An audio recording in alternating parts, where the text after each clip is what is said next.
Dans l'histoire catholique, l'une des plus grandes prédictions, c'est la prophétie sur les papes et les antipapes, qui est attribuée à saint Malachie. Saint Malachie était un évêque catholique, né en 1094 en Irlande.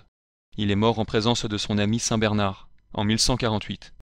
Saint Bernard a dit que saint Malachie avait prédit le jour et l'année de sa propre mort. Saint Malachie a été canonisé en 1190, et une lecture de son jour de fête mentionne qu'il avait été béni du don de prophétie. Selon The Catholic Encyclopedia de 1913, sous le titre Prophétie, il est dit que saint Malachie avait été convoqué à Rome en 1139 par le pape Innocent II. Alors à Rome, il est rapporté que saint Malachie avait fait l'expérience d'une vision concernant les futurs prétendants à la papauté, jusqu'à la seconde venue de Jésus-Christ. Saint Malachie a écrit 112 phrases réduites en latin, décrivant tous ces futurs prétendants à la papauté, donnant des titres aussi bien aux papes qu'aux antipapes. Le document avait été, selon des comptes rendus, placé dans les archives secrètes du Vatican et ne fut découvert qu'en 1566 par un bibliothécaire du Vatican. 39 ans plus tard, le document fut publié pour la première fois en 1595 par l'historien Arnold de Wyon, dans un livre appelé Arbre de vie. De Wyon avait reçu de l'aide d'Alfonso Chacón pour sa traduction du document, un érudit bien connu des manuscrits médiévaux. Chacón avait reçu la mission d'authentifier le document et de s'assurer que ça n'était pas un faux. Après avoir examiné le document, Chacón le déclara comme authentique. Bien que Dieu ait apparemment montré à saint Malachie les différents hommes qui prétendraient à l'avenir être les chefs de l'Église catholique, il ne révéla toutefois pas nécessairement à saint Malachie si ces futurs prétendants à la papauté seraient bons ou mauvais, et il ne lui révéla pas si ceux-ci seraient de vrais papes ou des antipapes. Saint Malachie n'a fait que montrer les hommes qui, jusqu'à la fin de l'histoire humaine, se présenteraient au monde comme les dirigeants de l'Église catholique. D'ailleurs, tandis que l'humanité se rapproche de plus en plus de la fin du monde, Dieu a voulu que les gens, dans les derniers jours, puissent se faire une idée à quel point ils sont proches de la seconde venue du Christ.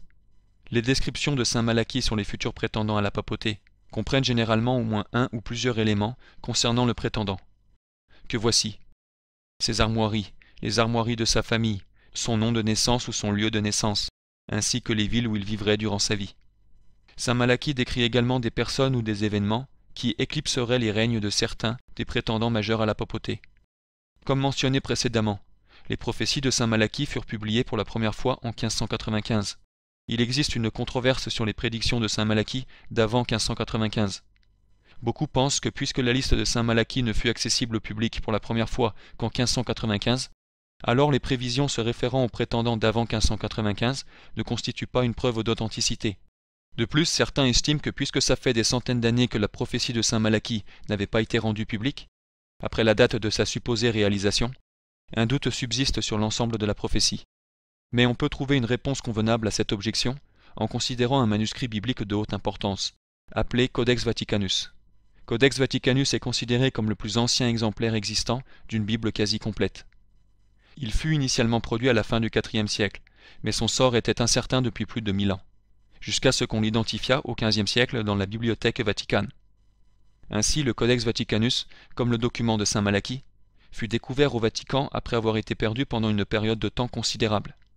Mais les érudits bibliques acceptent généralement le Codex Vaticanus comme étant authentique, en dépit de sa localisation incertaine, s'étendant 1000 ans après sa production originale, une période beaucoup plus longue que celle où le document de saint Malachie avait été perdu. Néanmoins, étant donné qu'il existe une controverse sur la prophétie de saint Malachie d'avant 1595, on ne va pas considérer les exemples de ces prédictions concernant les prétendants pontificaux d'avant 1595, mais seulement ceux d'après 1595. Saint Malachie décrit le pape Innocent X par joie de la croix. C'est très intéressant de noter qu'Innocent X avait finalement été élu pape le jour de la fête de l'exaltation de la croix, après un conclave long et difficile. Saint Malachie décrit le pape Pie VI par le voyageur apostolique.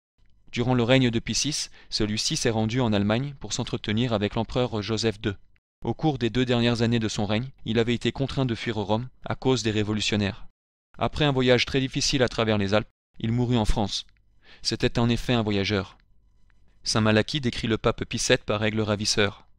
Le règne de ce pape avait été éclipsé par Napoléon, dont le symbole était un aigle. Le règne complet de Napoléon, en tant qu'empereur, eut lieu durant le règne de Pie VII en tant que pape. Napoléon et Pie VII étaient continuellement en conflit, Napoléon ordonnant que le pape se conforme à ses exigences. Après que Pie VII avait excommunié Napoléon, il avait été kidnappé et emprisonné par les officiers de Napoléon. Finalement, Napoléon forma un accord avec Pie VII qui pesa lourdement en sa faveur. Saint Malachie décrit le pape Pie IX par croix de la croix. Pie IX fut le dernier pape à gouverner les États pontificaux. Il finit prisonnier au Vatican, après que la maison de Savoie, dont le blason est une croix blanche, réunifia l'Italie et retira à Pie IX son contrôle des États pontificaux. Saint Malachie décrit le pape Léon XIII par lumière dans le ciel. Le blason du pape Léon XIII inclut une comète dans le ciel. Les évêques de l'Église catholique créent un blason. Le pape Léon XIII avait été nommé évêque le 19 février 1843. Ça signifie que Léon XIII avait créé son blason, présentant une comète dans le ciel, 35 ans avant qu'il ne devienne pape en 1878. Il fut ainsi identifié par une lumière dans le ciel, bien avant qu'il ne devienne pape, ou sache qu'il deviendrait pape. Saint Malachie décrit le pape Pie X par feu ardent. Le règne de Pie X a vu passer la guerre russo-japonaise, la révolution mexicaine, ainsi que la première et deuxième guerre des Balkans. C'est aussi à la fin de son règne que la première guerre mondiale commença, qui avait mis l'Europe en feu. Saint Malachie décrit Benoît XV par religion dépeuplée. Benoît XV régna au cours de la Première Guerre mondiale et de la révolution communiste en Russie, qui conduisit à la mise à mort de millions de catholiques. À la page 328 de son livre de 1996, Mémoire, Mikhaïl Gorbatchev a déclaré que l'État soviétique communiste a dévasté la religion en faisant une guerre sur la religion. Saint Malachie décrit l'antipape Jean XXIII par pasteur et notonnier. Durant son règne, Jean XXIII portait fréquemment des vêtements avec un grand voilier dessus. Saint Malachie décrit l'antipape Paul VI par fleur des fleurs. Fait intéressant, Paul VI possédait 3 fleurs de lys sur son blason. Saint Malachie décrit l'antipape Jean-Paul Ier par de la moitié de la lune. Jean-Paul Ier débuta son règne le 26 août 1978, quand la lune était apparue à moitié pleine. Son règne avait donc littéralement commencé au moment de la moitié de la lune. Aussi, Jean-Paul Ier est originaire du diocèse de Belluno, qui signifie belle lune. Saint Malachie décrit l'antipape Jean-Paul II par de l'éclipse solaire. Jean-Paul II est né le 18 mai 1920, le jour d'une éclipse solaire. Le jour des funérailles de Jean-Paul II, le 8 avril 2005, il y avait aussi une éclipse de soleil. C'est un accomplissement remarquable de la prophétie de Saint Malachie. Dans les apparitions de Notre-Dame de la Salette, le 19 septembre 1846 en France, la Vierge Marie était apparue à 2 petits-enfants et avait prédit « Rome perdra la foi et deviendra le siège de l'Antéchrist. L'Église sera éclipsée. » Notre-Dame a prédit qu'en dehors d'un restant de catholiques qui permettra de préserver la foi véritable, la plupart des gens ne verront pas ou ne trouveront pas le vrai catholicisme, parce que pour une raison, l'Église semblera être dominée, bloquée ou éclipsée par quelque chose. Ce quelque chose, c'était Jean-Paul II. Il était l'éclipse de l'Église catholique. Les prédictions faites par Notre-Dame à la Salette et à Fatima, à propos de ce qui se passera pour l'Église catholique, sont décrits en détail dans notre vidéo, le 3e secret de Fatima. Selon Saint Malachie, le prétendant final à la papauté dans l'histoire de l'humanité est décrit par Petrus Romanus, Pierre le Romain. Saint Malachie dit au sujet du dernier prétendant, citation, « Dans la dernière persécution de la Sainte Église romaine, siégera Pierre le Romain, qui fera paître ses brebis à travers de nombreuses tribulations. Celle-ci terminée, la cité aux 7 collines, Rome, sera détruite, et le juge redoutable jugera son peuple. Fin. » Fin de citation. Si la prophétie de Saint Malachie est correcte, l'antipape François sera la dernière personne de l'histoire à prétendre être l'évêque de Rome. Gardez à l'esprit que Saint Malachie a prédit à la fois des papes et des antipapes, quiconque prétendrait être l'évêque de Rome. Ce qui explique pourquoi Saint Malachie l'a nommé Pierre le Romain. C'est parce que Saint Pierre, évêque de Rome et premier pape, portait le nom de Pierre. Et Saint Malachie donne le même nom au dernier homme, se disant évêque de Rome, Pierre. Et puisque François, d'après la liste de Saint Malachie, est le prétendant final au siège romain avant la destruction de Rome, il l'appelle Pierre le Romain. Une autre raison que Malachie appelle François le Romain, c'est que François a souligné d'une façon unique le titre évêque de Rome. L'antipape François a généralement évité le titre de pape et autres titres associés aux prétendants à la papauté. L'annuaire pontifical officiel du Vatican liste un nombre de titres différents pour les prétendants à la papauté, mais François a rejeté tous ces titres, sauf celui d'évêque de Rome, qu'il a spécifiquement demandé. François a insisté d'une façon hautement inhabituelle qu'il ne fait qu'agir comme si son autorité ne se limitait localement qu'à Rome. En fait, dans ses premiers mots après sa soi-disant élection, François a spécifiquement déclaré que la raison du conclave consistait à, citation, « donner un évêque à Rome ». François est peut-être le seul prétendant de l'histoire à mentionner le titre évêque de Rome, dans ses premiers mots adressés au monde durant sa soi-disant élection. Il a de ce fait été immédiatement identifié avec Rome, ou d'une façon particulière comme un Romain.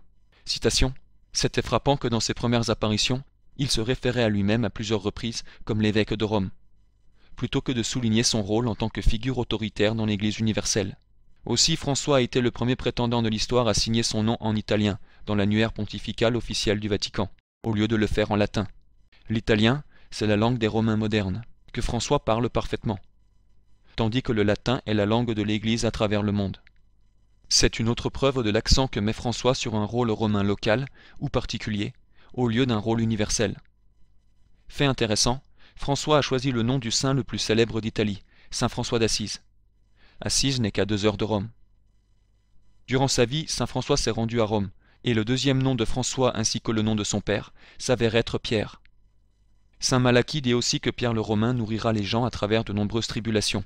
C'est très intéressant que tandis que l'antipape François se fiche qu'une personne rejette Jésus-Christ ou la foi catholique, il prétend toutefois s'inquiéter du fait de nourrir physiquement des gens dans le besoin.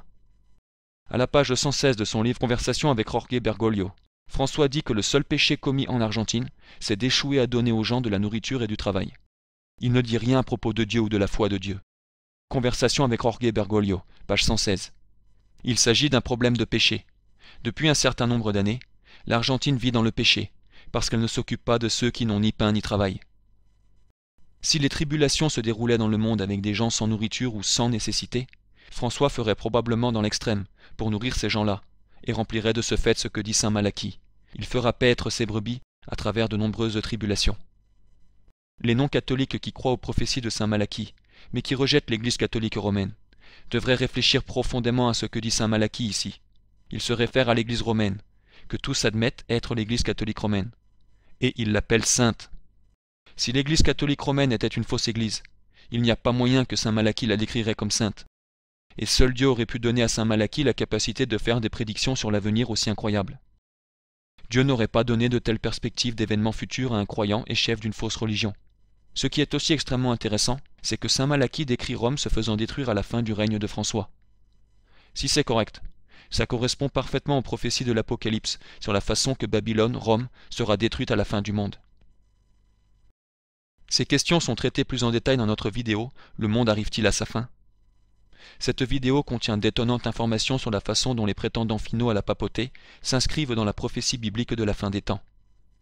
Par conséquent, si les prédictions de saint Malachie sont correctes, l'antipape François sera le dernier prétendant à la papauté de l'histoire. Donc, si 1000 ans depuis ce moment, on revenait sur la liste complète des papes et des antipapes de l'histoire, François serait décrit comme celui de la fin du monde.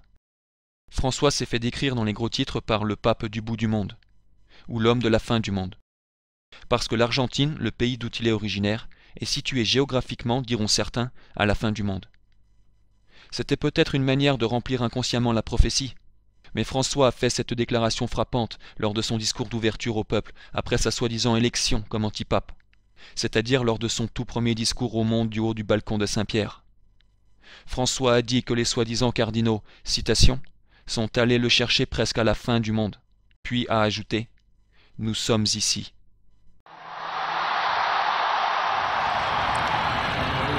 Voi sapete Vous savez che il dovere del conclave que le devoir du conclave era di dare un vescovo a Roma. est de donner un évêque à Rome. Sembra che Il semble i miei fratelli cardinali que mes frères sono andati cardinaux a prenderlo quasi alla sont fine del allés mondo. le chercher presque à la fin du monde, mais nous sommes ici.